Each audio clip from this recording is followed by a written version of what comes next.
moja kati ya all time rappers ambaye anafanya vizuri sana, lakini pia kiukweli amekuja kitofauti. Watu wengi waliweza kumsifia Bosho the Sun kupitia verse ya kwanza kwa sababu wanauelewa sana uwezo wake wa uchanaji, lakini pia kitu ambacho kimetokea ni uwezo mkubwa wa Dani Msimamo, ambapo watu wengi walijiuliza kwamba Dani atakuja kufanya nini kwenye verse ya pili, lakini verse ya pili ikapigwa bonge moja la verse kutoka kwake Dani Msimamo na kusababisha ngoma ambayo imetoka ikiwa heavy, lakini pia moja kati ya ngoma ambayo sasa hivi inasikilizwa sana mtaani ni KO ya Bosho pamoja na Dani Msimamo. Moja kati ya sifa ya Dani Msimamo, yeye ajali sana mambo ya branding, kwa sababu mimi naamini ni moja kati ya wasanii wa hip hop ambao muda mwingi wanapenda kuvaa mashati, lakini pia moja kati ya cover ya wimbo wake mmoja alinihadisia, aliambiwa alete picha ya cover ya wimbo.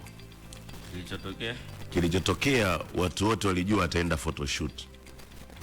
Yeye alichofanya akanyofua picha moja kwenye albamu yake, afu akawatumia, akawapelekea pale Wahindi, enzi za wadosi, si unajua.